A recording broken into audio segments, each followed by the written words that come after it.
Hello, Advanced Writing and Editing. Today we'll be discussing split infinitives and all their details. You will learn the difference between an infinitive and a split infinitive, why we avoid using split infinitives and how to correct them, when it is okay to use split infinitives, and how to decide if a situation calls for a split infinitive. First, let's discuss infinitive verbs. An infinitive verb is the base form of a verb, or a verb without any discernible tense. Some examples of infinitive verbs include to eat, to laugh, and to sing. All infinitive verbs begin with to before the verb. So what is a split infinitive? Split infinitives is when a word appears between the to and the verb. Usually the word is an adverb.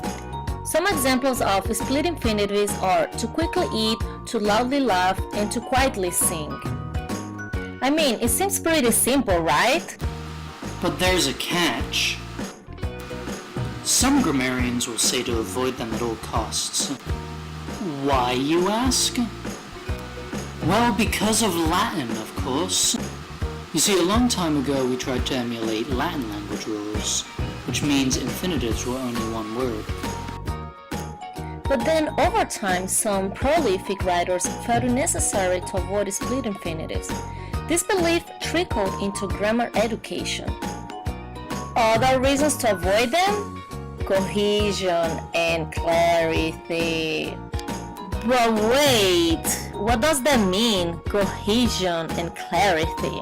Let me give you some examples.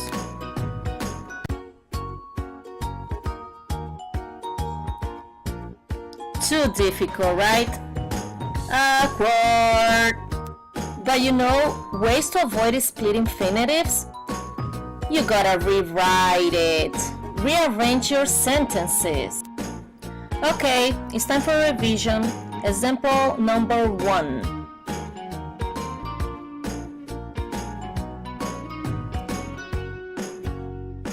Yes, you got it right. The second sentence reads better.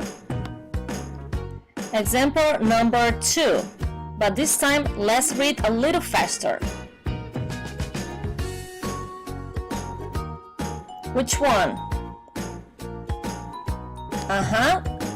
The second sentence reads better, right?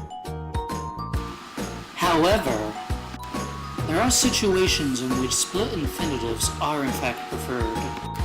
Situations when split infinitives are preferred include when it reduces ambiguity, when avoidance is almost impossible, or when it reduces clumsiness or artificiality. For example, the power outage was sure to further defer production levels at the factory.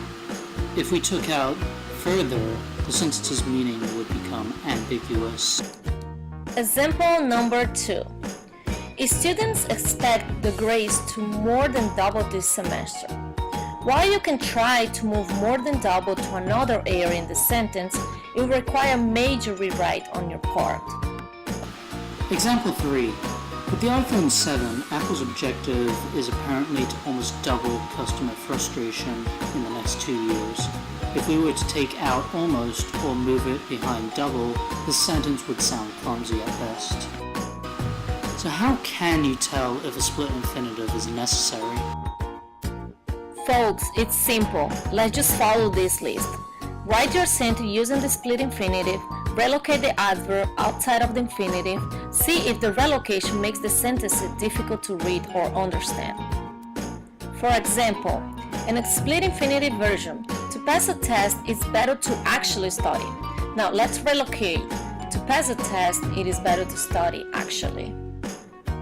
The question is, which version do we choose? In this instance, we'll keep the split infinitive version. That's for sure. So the question remains, should I always try to avoid split infinitives? The answer, not really, but if you aim to avoid complaints, it may be best to avoid them. Created using Powtoon.